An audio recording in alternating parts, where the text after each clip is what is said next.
Good evening, everyone, and welcome to the 37th Annual Charles H. Thompson Lecture. The lecture and the reception that will follow are sponsored by the Charles H. Thompson Lecture Colloquium Committee in collaboration with the Journal of Negro Education and under the auspices of Howard University School of Education. My name is Dr. Geronda Hughes, and I'm the chairman of the Charles H. Thompson Lecture Colloquium Committee. And on behalf of the committee, I want to extend a heartfelt thank you to all of the students, faculty, staff, retirees, and alum who are joining us here this evening. And I look forward, and I hope that you do too, look forward to the lecture that's entitled Education Research in the Black Liberation Tradition, Return What You Learned to the People. And that lecture will be delivered by our colleague and servant leader and noted scholar, Dr. Joyce King. We ask that you give Dr. King your undivided attention, and we invite you to participate in the question-answer session that will take place at the conclusion of the lecture. So without further ado, we will proceed with the presentations for this evening in the order in which they appear on your program. Dr. Dawn Williams, who is Interim Dean of the School of Education, will bring greetings from the School of Education and provide a historical perspective about the lecture series and the scholar for whom it's named, Dr. Charles H. Thompson. Dr. Ivory Tolson, who is Editor-in-Chief of the Journal of Negro Education, will introduce us to the dedicated, brilliant, and hardworking people who are responsible for publishing the Journal of Negro Education. He will update us on some important activities at the Journal and will share with us the role that J&E has played in the Black liberation tradition and the importance of that to Dr. King's work. Dr. Leslie Fenwick, Dean Emerita of the School of Education, will introduce our lecturer for the evening, and Dr. Joyce King will deliver our 37th Charles H. Thompson Lecture. So with that, we will proceed.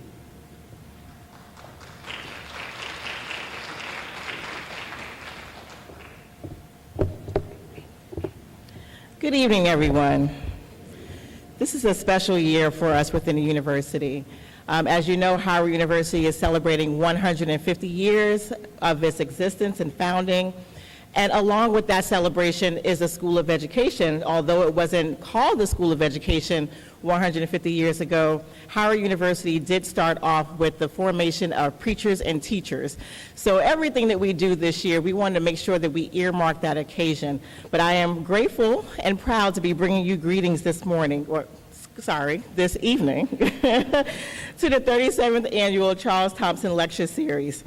This esteemed lecture, established in 1980, is a living memorial to Professor Thompson's mission and work. The articulated purpose of the lecture is to contribute to the continued study and solution of the unresolved problems that still impede the education of Blacks and ethnic minorities in the United States and in developing countries. This annual lecture allows us to keep pushing the discourse of Black education grounded in data. The Charles Thompson Lecture Committee, in which I have had the pleasure to serve probably within the past 10 years, has insisted that these lectures are inclusive of data that speak to the condition of Black education and empowers us with the knowledge to address these issues in ways that we know best, through teaching, through leadership, psychological and counseling services, policy advocacy, and community mobilization. The lecture also reminds us to push past and through the disparaging discourse that attempts to cloud our vision and redirect our efforts. The lecture and the Journal of Negro Education go hand in hand. The Journal continues to be our resounding vehicle to make sure that we, as the younger generation would call it, stay woke. I'd like to acknowledge the dedicated members of the Charles Thompson Lecture Committee. Can you please stand to be recognized?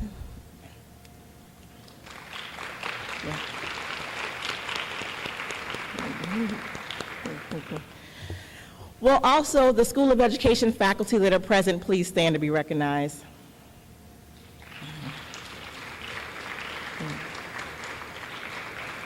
Thank you. I commend you all for pausing your classroom instruction today to make sure that your students are present at this very, very instructional event. And lastly, I also like to recognize the staff of the Journal of Negro Education, past and present, for their amazing work and their sustainability to allow our audience for the journal to grow. Those members who are present, please stand.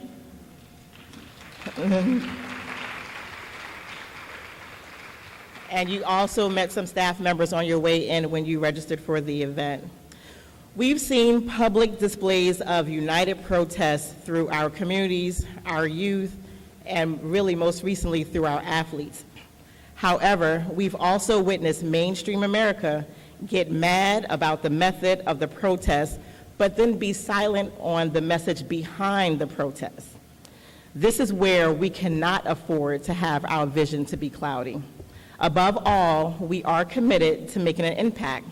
Last year, Dr. Tyrone Howard of UCLA, in his lecture, affirmed why Black Lives Matter. As we continue to refine the ways that our research informs our activism and how our activism impacts our research, we look forward to hearing from Dr. Joyce King. Education research in the Black liberation tradition, return what you learned to the people. Welcome again.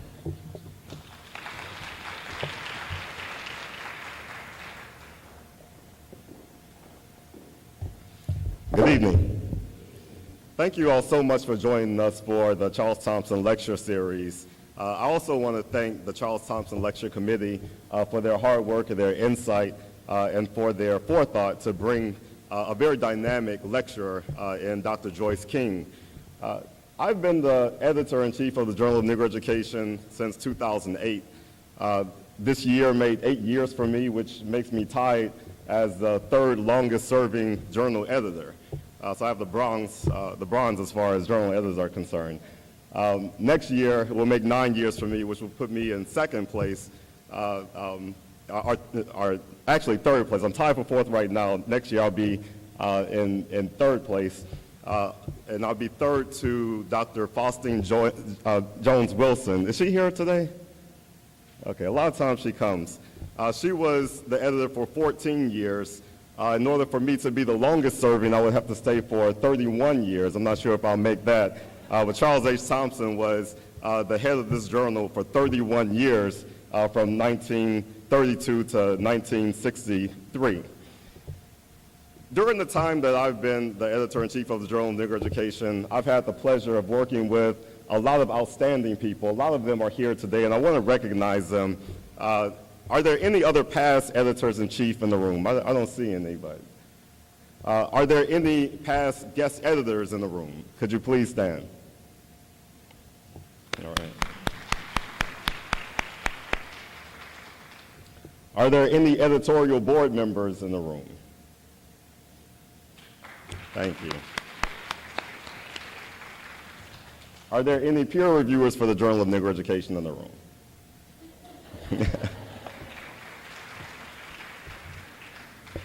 And are there any authors of the Journal of Negro Education in the room? All right. And finally, are there any people who want to be authors of the Journal of Negro Education in the room? All right, we can all rise on that. And the Journal of Negro Education does have space for a diverse set of voices who understand the history, the mission, and why it's so important for us to elevate the scholarship associated with Black people in education in the United States. Throughout nearly a century of research, the Journal of Negro Education has been the primary vehicle of advancing the cause of equitable education in the Black community. Just looking through some of the past issues, Most of you all know that the Journal of Negro Education played a major role in the Brown versus Board of Education case of 1954. The seminal work of Dr. Kenneth B. Clark and Mamie Clark and their doll study was pivotal in reversing the long-standing issue, policy of separate but equal, and made segregated schools illegal across the United States. 10 years later, there's a little-known study that was done by Frank Resman, and it was called The Overlooked Positives of Disadvantaged Groups. And one of the things I thought was interesting about that study is it contrasts well to the studies that looked at how segregated schools was causing disadvantages among black students.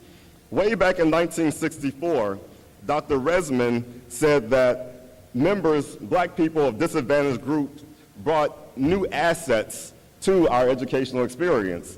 He said that they brought a new sense of cooperativeness and mutual aids, avoidance of strain, accompanying competitiveness and individualism. He also said they had freedom of self-blame, they enjoy music, games, cards, sports. They have a unique ability to express their anger, they're externally oriented rather than introspective, and they're problem-centered rather than abstract-centered. So back in 1964, the Journal of Negro Education was talking about what a lot of people think is a new concept of grit.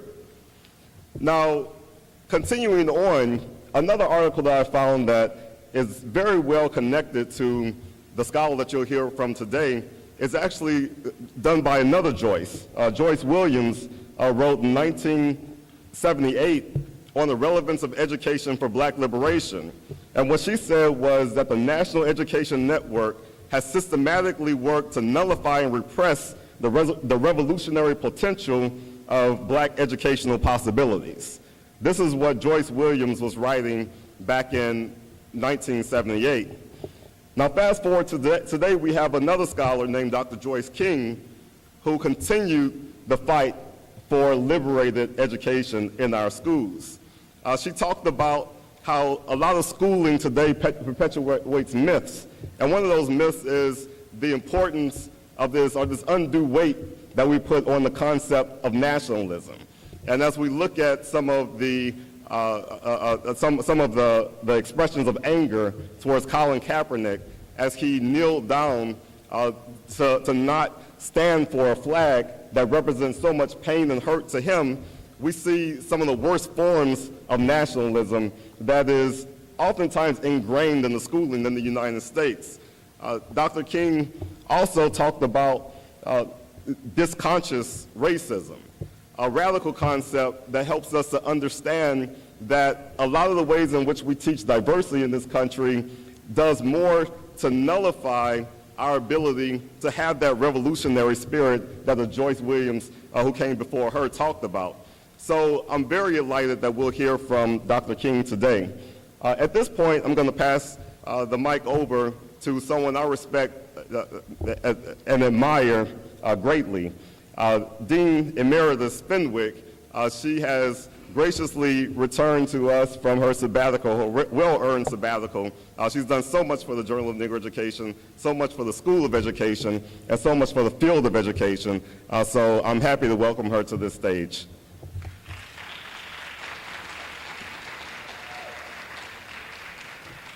I know you all want to hear from Dr. King, so I'll make my remarks especially brief. Dr. Faustine Jones-Wilson, we are delighted to see you. Dr. Tolson recognized you directly prior to your arrival, so it's good to see you in the front row again. Thank you.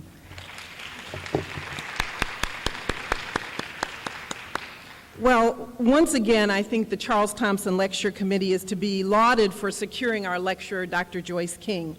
She is a true warrior scholar, someone who has used, in my opinion, her deep tissue knowledge about African and African American history, culture, education, and socialization to advance the untold stories of Black agency and uplift. As your program tells you, Dr. Joyce King holds the Benjamin E. Mays Endowed Chair of Urban Teaching, Learning, and Leadership in the Department of Educational Policy Studies at Georgia State University. She earned both her PhD in Social Foundations of Education and a BA degree in Sociology at Stanford University. As a Kellogg Foundation Fellow, she studied women's participation in grassroots social change movements in Africa, South America, and France. Dr. King has been an ACE Fellow, served as Provost of Spelman College and Associate Provost at Medgar Evers College in Brooklyn, New York.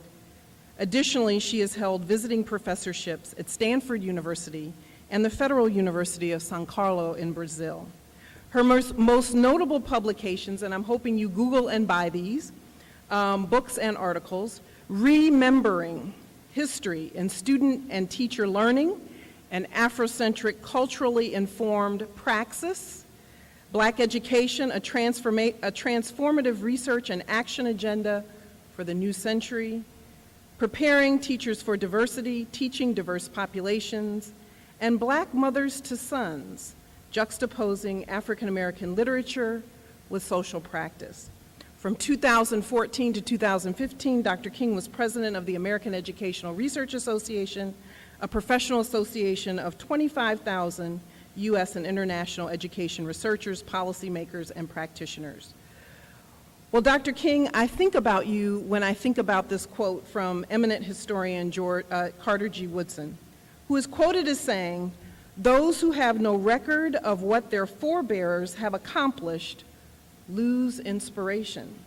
Begun in 1932, the Journal of Negro Education is one of the Academy's oldest continuously published referee journals examining issues incident to the education of Black people throughout the diaspora. There's no greater transdisciplinary resource and repository of great Black thinkers than JNE, which can claim among its own Horace Mann Bond, W.E.B. Du Bois, Ralph Bunche, John Hope Franklin, Edmund Gordon, Carol Camp Yiki, Asa Hilliard, E. Franklin Frazier, Kenneth Clark, Mwalima Suja, Charles Hamilton Houston, and you, Dr. Joyce King. In so many ways, JNE and the Thompson Lecture affirm the aphorism, "The past is prologue." Today, the nation is fixated on mending the achievement gap, which is more accurately named the opportunity to learn gap. But this conversation is not new for the Black scholarly community. In 1932, JNE presented a comparative study of academic achievement, educational access, and an analysis of the Negro teaching force.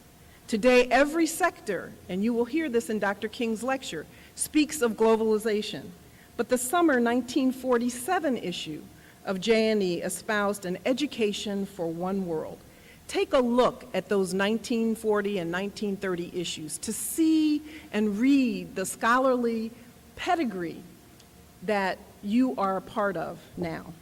The founder of the Journal of Negro Education, Charles Thompson, died in 1980, and a Washington Post obituary said that he left no survivors. But we at Howard University and the School of Education know that he left JNE. JNE and this lecture represent the unrelenting push to right what is wrong. Dr. King, the Howard University community joins me in welcoming you. If I were to speak in the words of the Medu Neter, I would say, welcome, Seba. If I were to speak Amharic, I would say, welcome, Jegna. Jegna meaning a proven protector of the people and the culture, and Seba meaning the wise. And if I were just to speak in English, I would label her what we all know her to be, a master teacher. So welcome to this vigilant lineage that is Howard University, the Journal of Negro Education, and the School of Education. We are honored with your presence.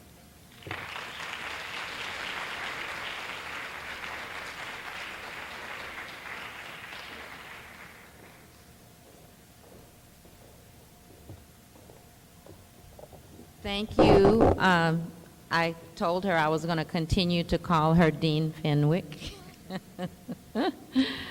I really, truly am honored to be here, and I'm going to try to get through the lecture that I plan to give, but if I run out of time, I may just stop.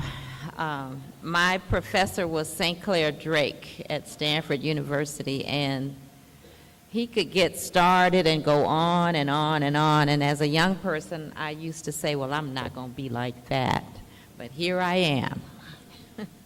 So I'm really, truly honored to be here, and I know that I was invited several years. I was asked to come, and my schedule just didn't permit it, and so I truly am happy to be here. I'm going to invite you in the audience also to help me with my talk. This phrase, return what you learn to the people, has really stumped me and some very powerful thinkers. We've been trying to figure out what is the source of this quote. So if anybody gets inspired and you think you know where it came from, just pass me a little note at the end of the session. So I begin. In The Art of Clear Thinking, Rudolph Flesch, who also wrote Why Johnny Can't Read, quotes the British novelist E.M. Forster, who said, "Unless we remember, we cannot understand." I would say, unless we remember what we have been permitted to know only in fragmented and distorted ways, if at all, that is to say, unless we recover from what Chikanta Diop correctly understood as our collective historical and cultural amnesia, we can neither understand or think for ourselves. This quest for intellectual independence, African intellectual independence to be more precise, or the necessity of what Carter G. Woodson called thinking black, is what I want to talk about this evening. In my experience, social science theory and research can help or hinder such intellectual independence. And this has been a constant concern in my 40-plus year career as an educator and a researcher. As far back, in fact, as my undergraduate senior sociology honors research study in 1968. At that time, we were being assaulted with the ideology of cultural deprivation, masquerading as social theory. And Arthur Jensen published his research proclaiming the genetic inferiority of black people in the Harvard Educational Review. In fact, that was an article that I had to write my comprehensive exam on in graduate school. At the all-black high school where I was teaching, kids who were constantly cutting class and bringing guns to school could not read. I designed a study to investigate the way these young people understood this reality. I presented fictional biographies but realistic documentation of students who had poor grades and discipline records for smoking weed and hanging out across the street at the hamburger joint instead of going to class. Sound familiar? When I asked one of my respondents to explain why she thought a kid with failing grades was missing so many classes and getting into so much trouble, she said something that has stuck with me all these years. She said, maybe if somebody had told him what has happened to his mother and father and why his parents are the way they are, he could do better. There was nothing in my coursework at the university that could help me answer her question. That is, before my generation helped to launch the African American Studies program. We sought to solve real community problems on our own terms. St. Clair Drake came to Stanford to serve as the founding director of the African and African American Studies program. Sylvia Winters succeeded him. I worked closely with both of them over the years. Drake, as we fondly called him, had a long-standing conversation with me about partisanship in research and objectivity. And I'll say a little bit more about that later. His position was, you do your activism after 5 o'clock. This theme of intellectual independence, African intellectual independence, is one of the main points I want to demonstrate in this lecture. The book I edited for the American Educational Research Association when I served as chair of the AERA Commission on Research in Black Education includes a chapter entitled A Declaration of Intellectual Independence for Human Freedom. I wrote this chapter in collaboration with Dr. Edmund Gordon and Asa Hilliard, who served on the Commission's Council of Elders, and Dr. Kimberly Edlin Freeman from here at Howard was one of the commissioners. The declaration includes 10 vital principles. The first one states, we exist as an African people. Our perspective must be centered in that reality. Let me just do a little quick aside right here. We're still not in one accord on whether or not we are an African people. I was working at a school and we were going to use African-centered curriculum, and the principal told me that, well, my teachers are saying now that you all are talking about this African-centered stuff, I have to go pray because I'm a Christian. That's in Atlanta, the Black Mecca. Meanwhile, the same issues that I confronted at that high school so long ago have persisted in spite of decades of research and practice. Certainly, academics and practitioners have made advances along the way, but we have not succeeded in undoing our oppression and our dispossession, and I'll give some examples of that. We're still not free, particularly mentally free. In 1933, Carter G. Woodson named the problem. We are receiving the wrong kind of education. And this applies to the educational and professional preparation of researchers as well as teachers and school leaders. It was mentioned earlier that I published an article on disconscious racism in the Journal of Negro Education, and I really want to commend the journal for being a place for young scholars who can take risks with what it is that we want to do. And it was very important in my career at that time to have that article published. This was a study about ideology and the miseducation of teachers. And I introduced the term disconscious racism to describe the distorted and limited way that my students, who were white students at Santa Clara University, to describe the way they thought about and explained social inequality.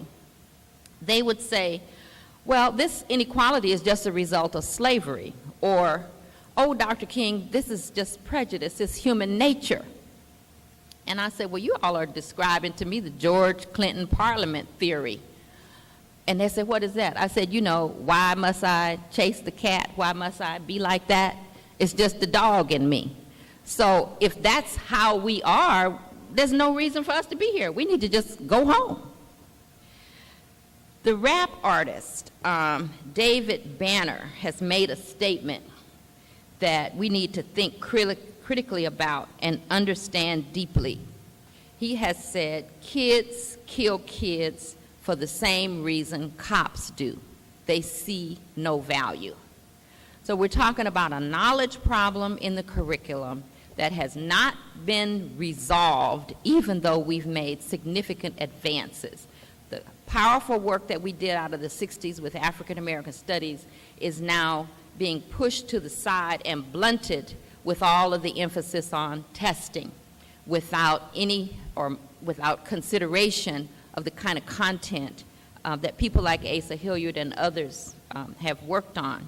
So I'm going to situate this problem now in the international context. I'm going to talk about the International Decade for People of African Descent. How many of you know that we are in the International Decade for People of African Descent? Just look around the room.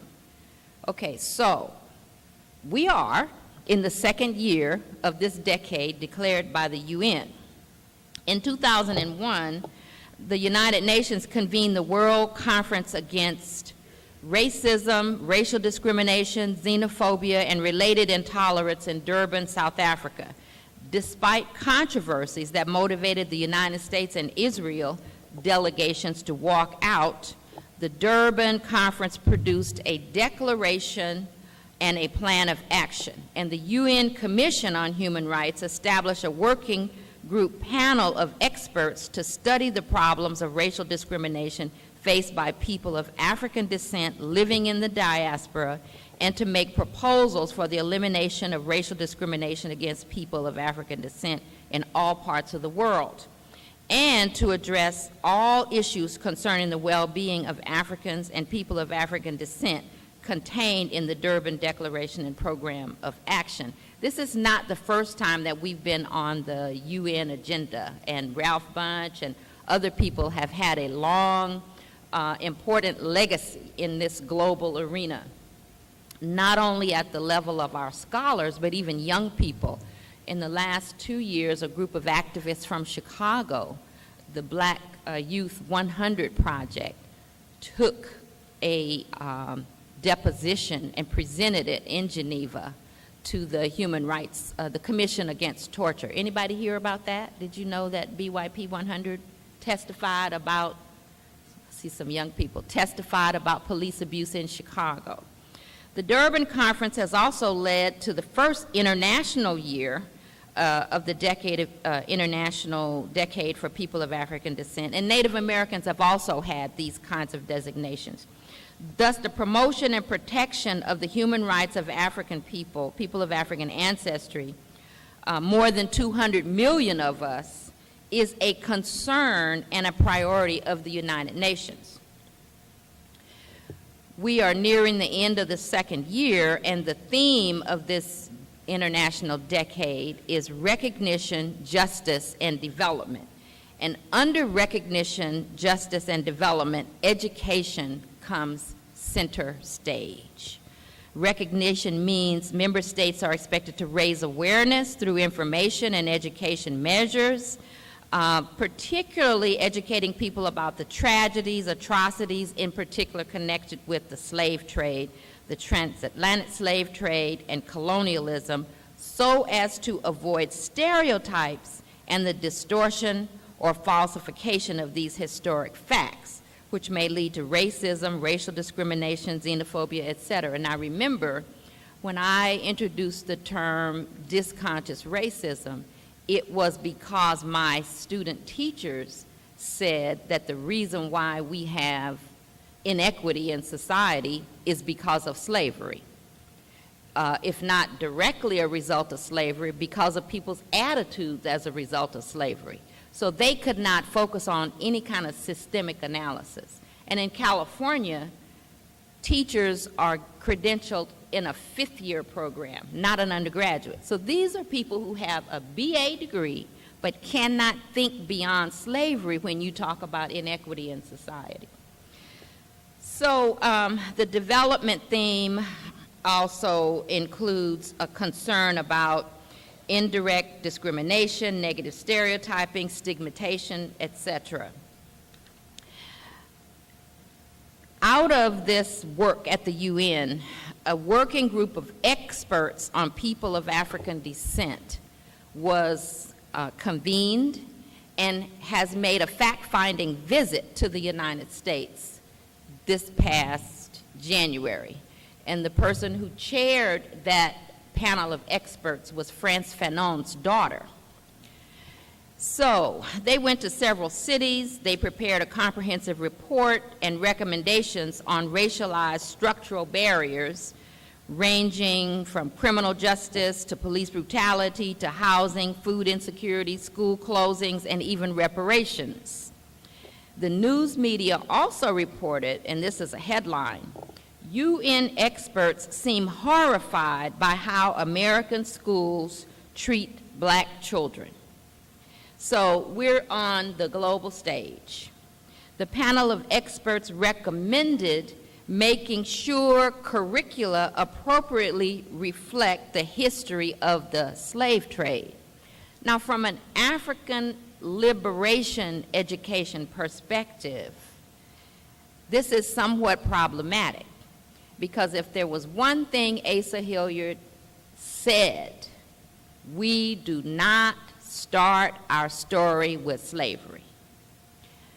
So this is progress, but it needs a reoriented approach. So I want to continue somewhat in autobiographical fashion to trace my own experience with the transformative power and possibilities of education and research in the Black liberation tradition of study, struggle, and returning what we learned to the people. I'm reminded of what the late Marxist scholar Cedric Robinson said, however. Experience is important, but consciousness is what matters most. I want to reflect on some critical moments in my own journey as a researcher engaging in activist scholarship to illustrate these points. And I'm very sensitive to the need of our students to fill in some of the gaps. Those of us in my generation lived through a number of things that have happened in society that have fallen off the radar for the young people. It's not real to them. I had a student come to me a few years back and I said, well, what's your most favorite period of history or person in history? And she said, Malcolm X.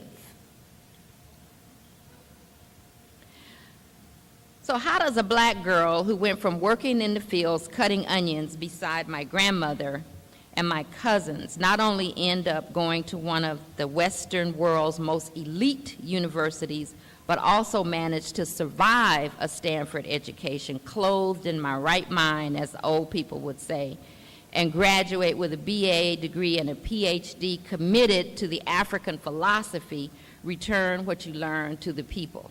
That's a much longer story than I have time to tell you today, but it's a very interesting story. And I'm not alone in being that generation that made that change in higher education. But before I continue, I need to thank some people who I consulted with to help me prepare this talk. As I mentioned before, I was trying to figure out where did I hear this phrase, return what you learn to the people. And so I called a couple of folks. I called Sylvia Hill. Is Sylvia here? She teaches at the UDC. Very important person in the anti-apartheid struggle, because I thought maybe it's Paulo Freire, but sounds like something Amilcar Cabral would say. Does anybody know who Amilcar Cabral is? Good, okay. This homework, folks. Cabral was the African liberation theoretician in Guinea-Bissau, and we were, my generation, admired that liberation struggle, and we followed the writings of people on the continent like Cabral, and they influenced us and instructed us in terms of our struggle. It was a mutual learning. But Sylvia and I couldn't put it down, but in the meantime, she sent me some very useful articles about Charles Cobb and SNCC and the pedagogy of the freedom schools. So there's something in the pedagogy of the freedom schools that reminds us of this return what you learn to the people.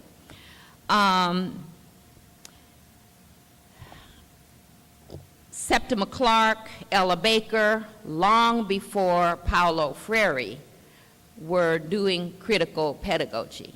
And we have to remind our students that when they look at a critical pedagogical framework, there is a black tradition, a black intellectual tradition that should inform what they understand by critical. I also asked my good friend Tony Browder, who founded the ASA Restoration Project, the only research and excavation of ancient Kemet led by an African American. And I'm going to tell you what Tony said at the end of my talk. Then I asked two friends, some of you may know Dr. Kofi Lomote and Mwalimu Mushuja, his name was mentioned. So they both sent me something. Kofi reminded me of President Julius Nyerere's philosophy of education for self-reliance. And when we were younger, much younger, the parable that President Nyerere offered his people inspired us. Those who receive this privilege of education therefore have a duty to repay the sacrifice which others have made. They are like the man who has been given all the food available in a starving village in order that he might have strength to bring supplies back from a distant place. If he takes this food and does not bring help to his brothers, he is a traitor. Similarly, if any of the young men and women who are given an education by the people of this republic adopt attitudes of superiority or fail to use their knowledge to help the development of this country, then they are betraying our union. I used to have this quote typed on a card above my desk at home. That's when we used typewriters. Shuja, who edited the book Too Much Schooling, Too Little Education, was reminded of a passage in Ayikwe Arma's The Healers. So you can see that there's this interaction between the African, the diaspora, and African Americans as we're looking at this African liberation tradition. In The Healers, it said, healing is work, not gambling. Excuse me, it is the work of inspiration, not manipulation. If we, the healers, are to do the work of helping to bring our people together again, we need to know such work is the work of a community. It cannot be done by an individual. It should not depend on any single person, however heroic he may be. And it can't depend on people who don't understand the healing vocation, no matter how good such people may be as individuals. The work of healers is work for inspirers, working long and steadily in a group that grows over the generations, till there are inspirers, healers, wherever our people are scattered, able to bring us together again. Indeed, education and research, the education and research that we need, is about healing. And this passage reflects two important African theoretical concepts that inform my work: collective consciousness and collective responsibility. This passage is close to return what you learn to the people. But Shuja also advised me to look at Jacob Carruthers' text, Intellectual Warfare. And I'm citing these texts particularly for the students. If you haven't read that, you need to go get it and read it. When we were students, we had two curricula. We had the curricula in the classroom, and we had our own study group going outside the classroom so that we would take advantage of each other in this kind of collectivity. So Jacob Carruthers, Intellectual Warfare. Carruthers guides us through the important work of Cheikh Anta Diop. He tells us that Diop's major project was a massive restoration of African culture to us. Some of you may know the history of Diop. Many of our students today do not. So for such a project, according to Diop, must be the work of a group of leaders and intellectuals who commit themselves to the vocation of the restoration of African historical and cultural consciousness. Diop's understanding of this vocation harks back to the educational philosophy of Ptahhotep, the great prime minister of the 5th dynasty of Egypt. All of this is part of our lineage of the black intellectual tradition for education for liberation. Carruthers said that the real battle is the war between the champions of African-centered thought and the defenders of Western civilization. One precept of African epistemology is that the African person thinks not only with the head, but also with the heart. Doesn't that sound like us? According to Nzinga, the specificity of African rationality is to be found in the concept of thinking with the heart. And as African people, we bring this rationality to the intellectual battle and our struggle for education in our communities to use our knowledge for the benefit of our people. Now, I have had so many professors and colleagues, and I've been in so many situations where people have told me, that I was wrong to have this kind of orientation. I was an undergraduate at Stanford in a sociology class trying to get some knowledge to help those kids at that high school, and the department chair said, well, you know, I think you're not suited for sociology. Maybe you need to go down the road and study social work at San Jose State. I graduated from Stanford with a BA degree in sociology with honors. Never went back to see him. Diop was the quintessential scientist, and he called upon African intellectuals to use rigorous scientific methods in the project of African rehabilitation, correcting the false doctrine of white supremacy. But as Carruthers explains, Diop's devotion to science was not for the sake of science. Much more important is the practice of taking the scientifically supported arguments into the arenas of politics, education, and scholarly debate in defense of our people and for the advancement of our people. This has certainly been my response to the myth of objectivity in social research. The Black liberation tradition in education as well as research favors partisan scientific inquiry and practice in the interest of equity, racial justice, and human freedom. So some people get nervous about, well, is it science? How can it be scientific if it's not objective and you keep a distance from your subject? They use that argument when they find it convenient and tell us not to be partisan when it is in their interest, not ours. Can I get this slide to pop up? Can somebody change it for me?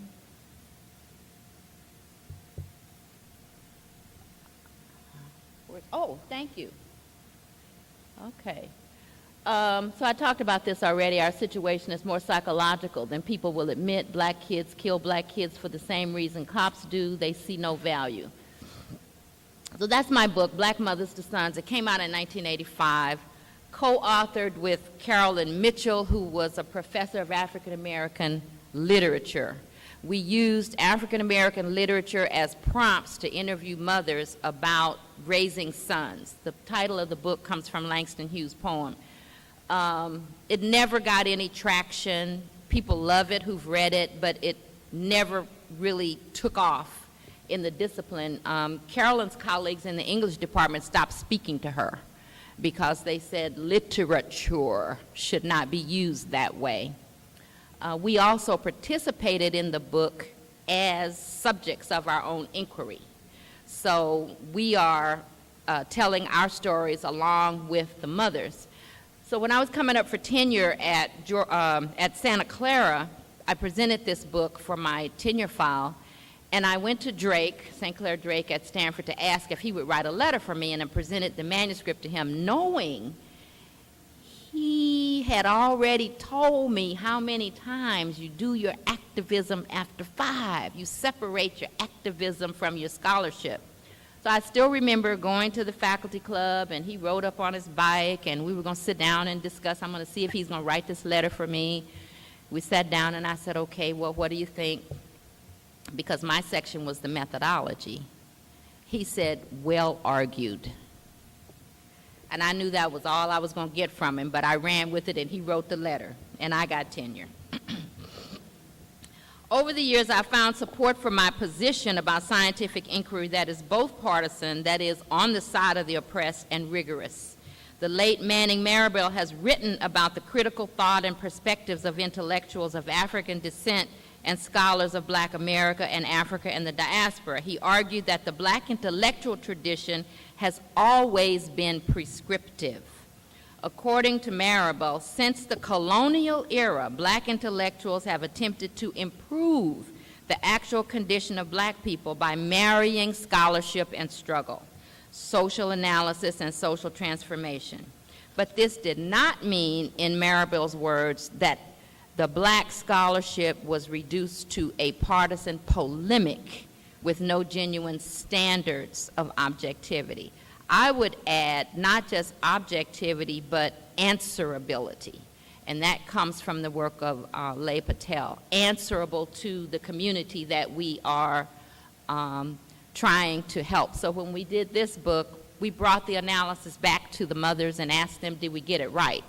So now, this was 1985, now we have narrative inquiry, participatory action research, critical ethnography. There's a lot of choices that one can use in a scientific and engaged research endeavor. Du Bois also rejected the racialized use of the false standard of objectivity. Today, we stand on the firm foundations established by Du Bois and numerous other scholars who asserted that, to paraphrase the historian Vincent Harding, the work of black history is always political. And I brought this book, it's called Education and Black Struggle, Notes from the Colonized, edited by the Institute of the Black World, published by Harvard Educational Review. Has anybody ever heard of this book? One? Okay, so this part of our legacy, our tradition, you should get it and read the essays from the 70s. People by Vincent Harding, C.L.R. James, Drake, Grace Lee Boggs, Walter Rodney, Julius Nyeri, letters from black prisoners, Robert A. Hill, Richard Small, William Strickland, and a nice note about Sylvia Wynter's contribution in the Caribbean. Harding is worth quoting at length. He has an article in here called The Vocation of the Black Scholar.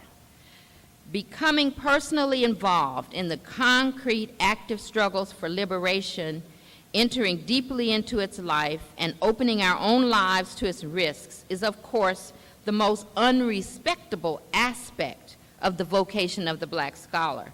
For those who live with any full consciousness of our history, our present condition, and our future, there is really little choice if various worlds of fantasy are to be avoided. Each of us must find the place in the struggle where he or she can best stand, or admit that we cannot stand. For my case, I was deeply involved in a struggle over textbooks in California in the 1990s. There was a New York version of this struggle and a California struggle. In New York, it involved Leonard Jeffries, Diane Ravitch, Arthur Schlesinger, and it was all about the Curriculum of Inclusion Task Force report. In California, Diane Ravitch voluntarily came out to California to help us write our History Social Studies framework, which was called The U.S. a Nation of Immigrants.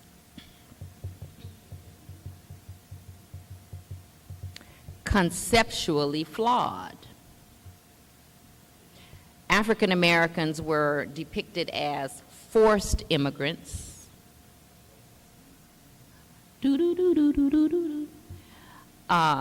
Native Americans were presented as the first immigrants. Some of my Native American friends said, oh yeah, we just laugh at that. That's the Bering Strait theory that they walked across, and and they say, no, the Creator put us here. Mexican Americans, of course, went to bed one night and woke up the next morning. They went to bed in Mexico, they woke up in the U.S.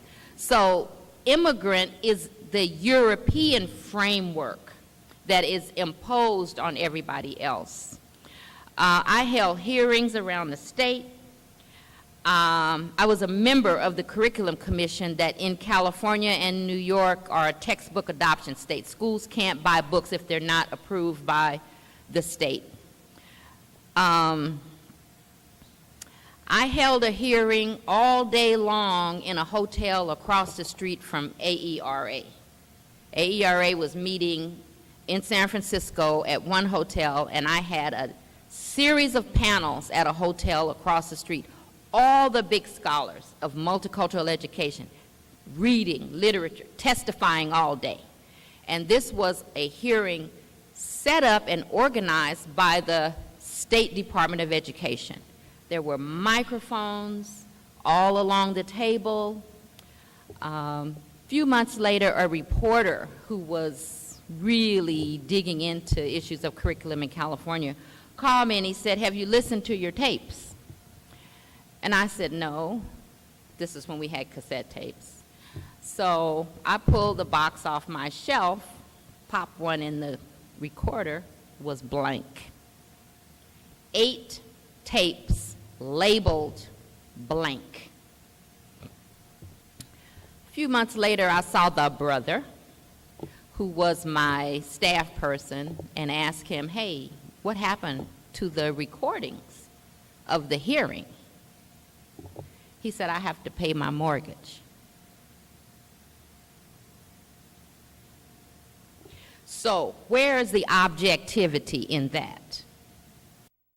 Wrap this up now so we have time for questions. But I do want to give just a couple of examples of the kind of work that has gone on in the past and what we can celebrate and have confidence in right now. And I'd like to return to Woodson, our most effective healer researcher. And when I was an undergraduate, Drake told me about Woodson, emphasized that Woodson had created an organization and teachers paid $1 each to be a member. And I think Drake was trying to show us the path to self-reliance and intellectual independence. So this is what I want to point out about Woodson's work. After he founded Negro History Week in 1926, and many of you probably know this, black female teachers, club women, librarians, and social activists played essential roles in popularizing the study of black history. It was black women who set up activities in schools, such as book displays and pageants. They worked to advertise Negro History Week celebrations, and they established branches, clubs, and study groups throughout the country. Black women at the grassroots level were key organizers and participants in the association's annual meetings throughout the country. Women's clubs often helped sponsor events, hosted dinners, and organized the entertainment for visiting members. Black women were always present at the association's meetings and contributed to the lively discussions. Later, they joined the intellectual ranks as panelists and presenters. And one example is Nanny Helen Burroughs, founder of the National Training School for Women and Girls right here in Washington, D.C. She required her students to study black history and pass a black history exam in her school. So let me just finish by pointing to a couple of other examples of contemporary work. Vernon Polite, who passed away, did a study of curriculum in black Catholic schools. And he did something really interesting in that study that I think is a model that we could follow. He went out and he observed and documented the existing curricula approaches. And he ended up with 4 categories of what the curriculum looked like in black Catholic schools that were effective for African American students. And then he added a 5th category. He didn't find any evidence of that 5th category, but he included the category as the ideal of the education that we need. Do you see how, as a researcher, he's pointing us to a way of thinking and knowing, not just relying on what is already available and observable? And I use that example with my students as an example of an engaged scholar who is trying to show us a way to think about education differently. I would include Dean Leslie Fenwick's work of engaged scholarly analysis that is moving our thinking on behalf of the oppressed. Walter Farrell has a series of analyses on blackcommentator.com where he is documenting the takeover of public education, and he calls it the education cartel. That's not a neutral term, but it's a term that is alerting us to the politics that are going on. Yasser Payne is a graduate of CUNY, worked with Michelle Fine, and he has a project in Delaware, the People's Research Report, Agenda Report, and he's working with formerly incarcerated prisoners and community people, training them as researchers of their own experience. And I would add Dr. Hassimi Maiga, a scholar from Mali, West Africa, who has been researching the language and history of the Songhai people. So you have an African community that has lost connection with its own heritage. I was in Mali a few years ago, and I gave a talk on the radio about how sad I was to visit some of the historic places that I saw that were not being protected, cars running over a historic site. And they told me later that that interview was a talk that they could not archive because people kept calling and saying, would you play that again? An American coming to Mali saying how valuable their history is. I was there a year after that, and a young man came knocking on the door. He was a teacher. He said, I couldn't find you, but finally somebody told me how to find you. He said, I was a teacher, but I've left teaching because I want to do something to help my people. My students cannot tell me who their grandparents are. That's in Africa today. So Dr. Maiga is researching and studying the history and heritage of the Songhai people, and a project that he just finished is translating the Quran into the Songhai language, which will help the people protect themselves and defend themselves against distortions of Islam coming from radical jihadists. So I want to end with what I told you I would tell you about what Tony Browder shared with me. Oh, I don't know if you can see this. Tony is an amazing researcher investigating the history of ancient Egypt. So he said, I'm not sure of the origins of return what you learn to the people, but this is a Sankofa symbol. And the symbol on the left is from the ceiling in the vestibule of a 25th dynasty nobleman named Shashank, whose tomb is in North Asasif near the temple of Hatshepsut on the west bank of Luxor, Egypt. He just found this within the last month, and he gave me permission to share this with you. So that's the Sankofa symbol in a tomb in ancient Egypt. And on the right, that's the Sankofa symbol that we recognize from Ghana.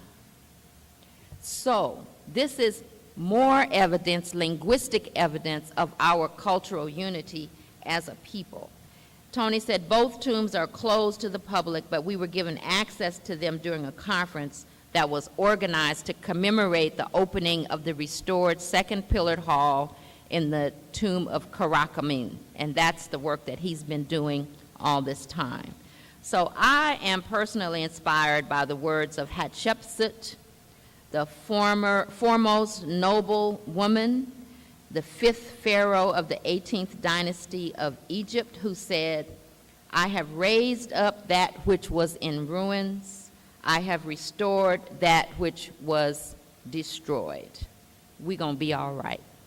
Thank you.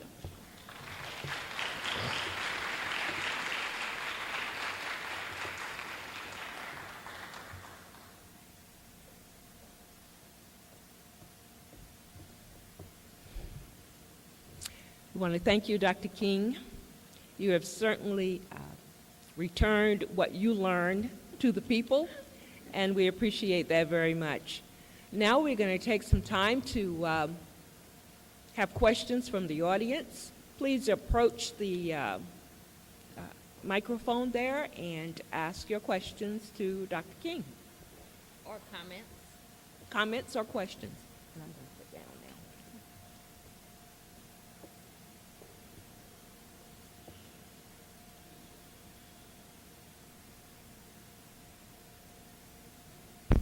Hello? Okay. Peace, Dr. King. Thank you for coming and sharing your insight with us today.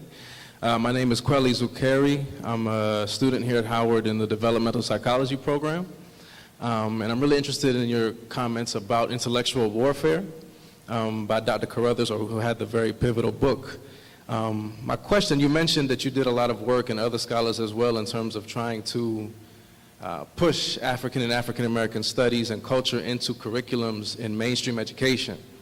And I know a lot of scholars take a very different approach and say the only way you can really do that is through effectively, and in terms of looking at longevity, through independent black institutions or African-centered schools.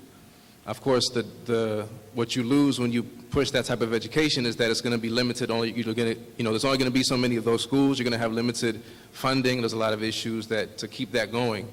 And the issue, of course, if you try to push this intellectual warfare, which is very necessary in public education, you're going to get a lot of pushback. You're not going to have much control of the system, and that system, by default, is really kind of juxtaposed. The mission of public education historically is juxtaposed to pushing that agenda. So you talked a lot about historical kind of struggles to do this. Looking now at 2016, we have the Black Lives Matter movement, and a lot of, I think, younger people are starting to be more conscious of this type of inequality. Black Lives Matter movement has a 10-point platform. It's all really regarding policing and mass incarceration. Not one of their points has to do with intellectual warfare specifically. So why aren't, for example, people protesting outside of school boards and saying this is the type of curriculum we want? But I think there is an opportunity now that people could see that value and do so. So my question is, what is the battleground of that warfare?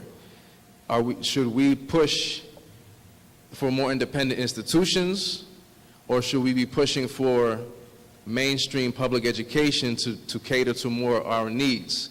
And I say that, knowing firsthand that still today in elementary school and other schools, there's still, it's amazing the myths that they push about Columbus being a hero, the myth about the Pilgrims and First Nation peoples of this country. Literally they say things in the curriculum that's so false and that we laugh at, but it's being pushed to small children. Where is the battleground? What's most effective? Well, I would say the battleground is everywhere where we are. Parents have to choose where they want their children to go to school, whether it's an independent, private, charter, public, but there's no safe haven. Wherever our children are, we need to be there with some support. I could talk about what I did with my children. My children went to public school, but they went to an African-centered after-school program. So we don't need to divide ourselves up and say, well, if you're not doing it my way, then you're not doing it at all. There are policy issues to be considered. My own strategy as an educator is to try to communicate that this is not just about black history, it's everybody's history. And that was Carter G. Woodson's position. Carter G. Woodson said there would never have been any lynching in the street if it didn't happen in the classroom. So that's about miseducating everybody. And that's what I explain to my students and try to show them what has happened to them in the process. And I think Newsweek just reported last week that the U.S. Army can't recruit American soldiers because they're too fat, unhealthy, and uneducated. And it's a national security issue, what's happening to education in this country. Now that it's affecting other folks, or at least that they can see that it's affecting other folks, there's concern. As long as it was those other people's children, well, that's just them. They're culturally deprived. So the message, crafting a message that resonates with other people's interests is something that we also have to learn to do. At the same time, we do have to have a scratch line, and I admire Carter G. Woodson for that. Carter G. Woodson basically said, You can't control my thinking. I'm going to do this work the way I think it needs to be done. So some of us need to be doing that. Some of us need to be talking with our allies. Some of us need to be working with neighbors when we are living in integrated communities. It's wherever we are. That's how I would answer. Greetings, Dr. King. Thank you for coming and blessing us today. I'm Kelly Gilmore. I'm currently a student in the ELPS program, our EDD doctorate program in the School of Education. Quick comment before I ask you a question. I spent a year, I'm originally from Los Angeles. I spent a year at Cal State Northridge in the Pan-African Studies Department, alumni of the Africana Studies Department at Cal State Dominguez. So when I heard you talk about Dr. Drake, I was like, wow, because I remember first seeing his name on a book back at Cal State Northridge. I spent the last 3 years somewhat as a journeyman here in D.C. I got my master's here at Howard in counseling, and I've spent time in the charter school. I spent time in DCPS, and I was just telling Dr. Toldson earlier that I basically have been chasing kids around buildings for the last couple of years. And it amazes me, and I'm encouraged and disheartened. The disheartening part is I see all of these African-American educators in all of these high positions, and yet here we are in the nation's capital, and we are still failing our children. And my tradition, I grew up in South Central amongst historic levels of violence. Crips and Bloods, I was involved myself. I was in foster care, and I survived all of that. And part of it was our elders had survived in the Watts uprising. A lot of my teachers were people that had come from that experience, had parents that had no more than a third grade education that had migrated from Louisiana, but said, you taking your behind to college. Those were my elders. So now my question to you is, here we are at Howard 2016. We have a lot of black educators, and I'm seeing that, we still have these great ideas from the 60s, 70s, and 80s that is seemingly are unknown to a lot of my generation. I'm 40, so 40 and under. Unless we got some good training, we don't have it. So based on your experience of what you're seeing with our intellectuals, or our black and brown intellectuals, where do you see the will for doing what we know needs to be done in terms of giving some African-centered education? We have Sheikh Anta-Diop, we got Tony Browder, they did the work. All we need to do is read it and do it. So how do you assess the will of black intellectuals from where you've seen from California here to DC in terms of doing what we need to do in 2016 going forward to take back, not ask for permission, but to use our intellect to take back our education system? Where do you see the will at? And do you think that we're at a point where we can stop being scared and do what needs to be done, or do you think that we still have a real buy-in to basically Eurocentric education and continued failed policies that are still failing us right now? Well, thank you for your question, your comment, and your passion.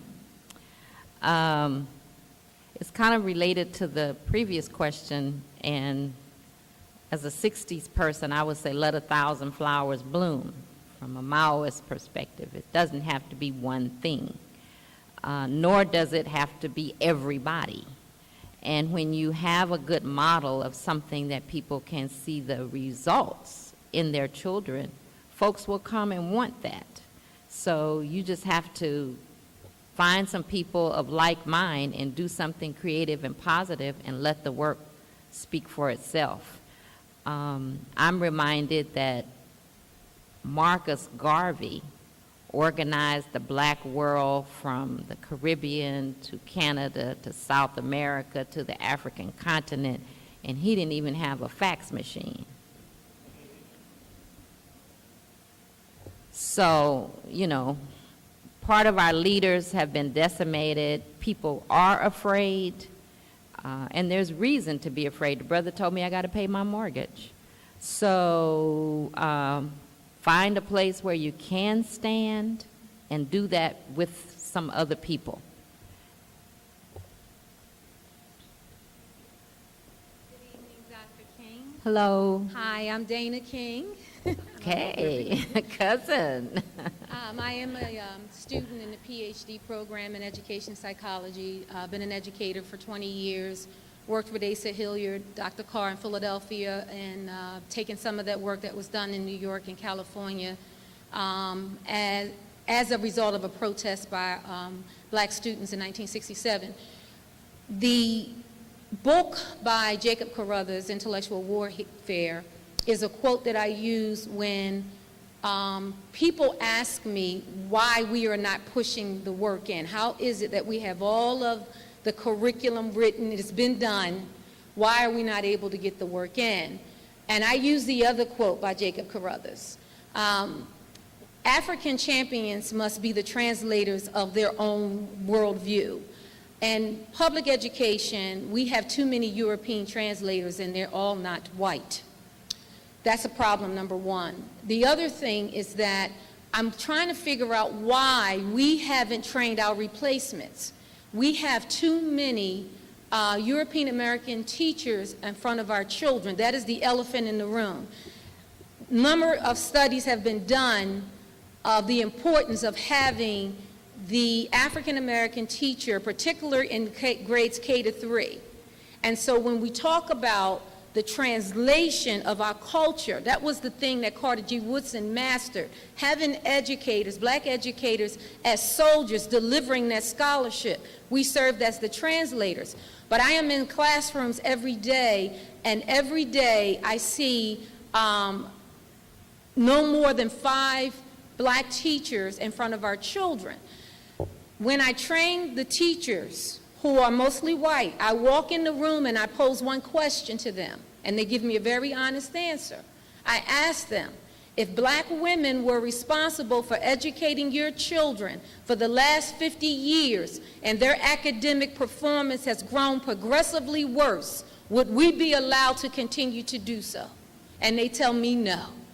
So I think instead of education reform, we have 150 historically black colleges and universities. We need education revolution. We need to train black teachers. We need to send them as soldiers in those classrooms.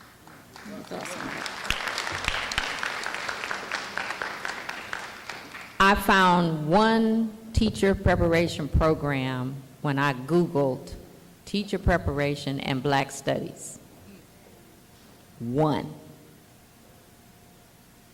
Teacher preparation and black studies. One program working in concert between teacher preparation and black studies. Doesn't matter whether it's a predominantly white institution or an HBCU. One program. So I appreciate everything that you said. Those are the realities. Again, we need to be working with parents, help parents see what their options are, and those are the teachers we have. Yes. Good evening, Dr. King. My name is Ashley Gray. I am a student in the educational psych program. That was my cohort member, Dana. I wanted to ask a question, sort of broadening the scope to the larger collective of black folk. Specifically today, Lil Wayne, are you familiar with Lil Wayne? Okay. So y'all know where I'm going with this. So Lil Wayne and many other popular figures are either announcing that all lives matter or dismantling Black Lives Matter in public platforms. Cam Newton has done it, Pharrell Williams has done it. There's this idea of the new black or this post-racialism, which, you know, you can tell by my bias, I really don't buy, right?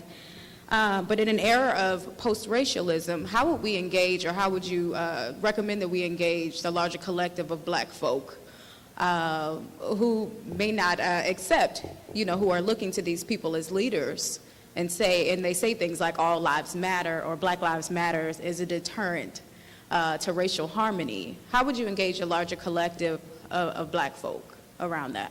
I wouldn't. Okay.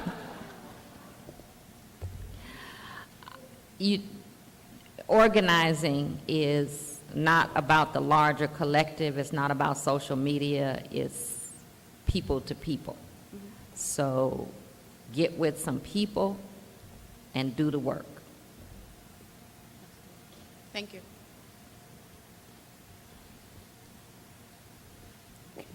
We have time for two more. Yes, brother, how are you? Good evening. My name is Chad Graham. On paper, I'm a business major, but unofficially, I work with the Africana Studies program here at Howard, part of the Kwame Ture Society, a study group, as you mentioned. Why unofficially? I think of myself as a maroon in the School of Business. I'm always in Dr. Meyer's office, Dr. Beatty's office. You were at ASCAC in March, and I was there, and I actually got to present. And Dr. Beatty, as he was prepping me, he recommended a lot of your work. So I'm actually blessed to actually be in your presence again. So I guess my comment is around the issue of like disciplinarity and intellectual genealogy, because you spoke to that, just name dropping, throughout the presentation. And, my presentation at ASCAC was on rites of passage. So as it relates to curriculum, I'm kind of interested in how do you mold people in traditions? Because black people aren't uneducated. It's people with 15 billion degrees walking around here, So we have a lot of the technical skills. We're in places, we have academic licenses. That's what a degree is, But but you still don't see the discipline as far as training children to replace as Mama King was just saying. So how do you incorporate, I guess, the genealogy and the rearing or developing of children or whoever into curriculum? Well, I keep saying do the work. Let me give you an example. I don't have the book here, but I have a book, Remembering History and Student-Teacher Learning. It has a blue cover. Some people might have bought it today. And there's a chapter in that book about the Songhai Club that we organized in Atlanta. And the Songhai Club was an after-school cultural immersion program in a charter school. And I asked my doctoral students at Georgia State, some of whom outstanding teachers, teacher of the year, very excellent track record as teachers. I asked them, do you know the words to use to reach children with the knowledge that you have of our heritage? And these excellent teachers said, no, I'm not sure that I could do that. So we created an after-school program for middle school kids that was also a pedagogical lab for my doctoral students to learn how to relate to this generation of children. I had 2 students in that program who completed their PhDs that they were inspired to do through the Songhai Club. One example, when Chris Brown and Rihanna were having their domestic problem, I said to my students, I'd like for you to develop a lesson using the Chris Brown, Rihanna problem, but make it African-centered and take it back in a Sahelian sense before slavery. We don't want to start our story with slavery. So they said, Dr. King, we can't do that. Maroon with Don't know how. I said, but you're teachers. So go home and study and come back and bring me a lesson. And they did. Beautiful lesson. And they also engaged the parents in that lesson so that the parents will have some input into what they wanted their children to know, be able to do, and be like as a result of that lesson. So everything that I've said is not about the lone person. It's a collective effort. You're in a study group. I've been in study groups. So make this a topic for the study group. And then get some people who want to learn through that process and do it.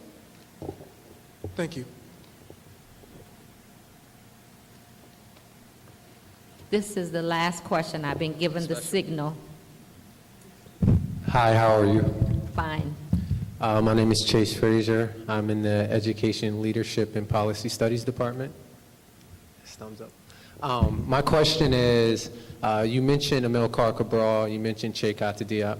I was wondering if you could mention more scholars from across the diaspora that we should read and maybe introduce some theories that you feel like the crowd may not have heard of that we can go home and study just to extend our scholarship? Thank you. Well, get this book, Black Education. Dr. Beverly Lindsay has a chapter in here about education in Southern Africa. There's the Maori educators in New Zealand are in here. Native Americans of the Pacific Northwest are in here. Lots of examples of authentic education that is grounded in culture and the integrity of people's history. This came out in 2005. It was the first book that AERA published. It says published for the American Educational Research Association by Lawrence Erlbaum. Now AERA has a whole publishing unit that they're doing. But we completed a 7 or 8 year process of looking at practices, and we had meetings and convenings. We have a chapter in here on Detroit. Detroit was one of the first places in the country where there was a mayoral takeover. Grace Boggs is in here in that chapter. So there's many names that I could cite, but I'd rather not just drop names. I'd rather give you something that you could read and get grounded and talk with other people about as you read it. This book, again, The Afrocentric Praxis of Teaching for Freedom, co-authored by my colleague Ellen Swartz, a white woman, very knowledgeable about African-centered theorizing and work, and there's lots of sources in both of the books. So studying with other people is the thing. We're working on some online activities where we can connect with people and help with that, but we're not there yet. So I'll keep the journal and other folks informed of where we are with that. But I'm very encouraged by your interest, and you have resources right here at Howard that you can sit with and bridge those disciplinary boundaries and look at how Black studies and teacher education can do some things together. Thank you.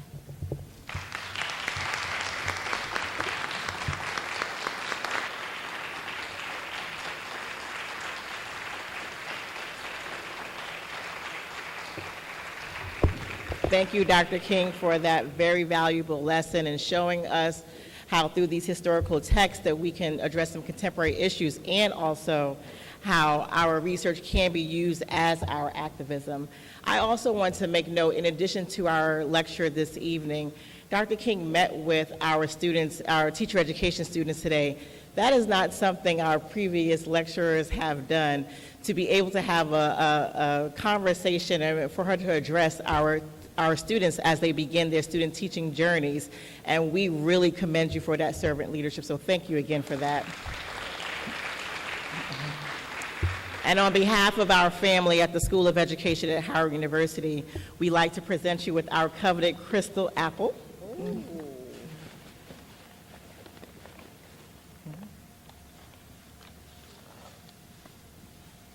Thank you. Coveted. Yes, she is about to go on international travel tomorrow, so the apple will be well protected in this packaging. Oh, that is so nice. Thank you so much. I really appreciate that. And the engraving is on the other side here. Okay. Oh, beautiful. It's engraved. Wow. We reserve this apple for scholars that drop knowledge the way that Dr. King did this evening. Thank you. Well, thank you all very much, and Dr. Hughes is going to bring us closing.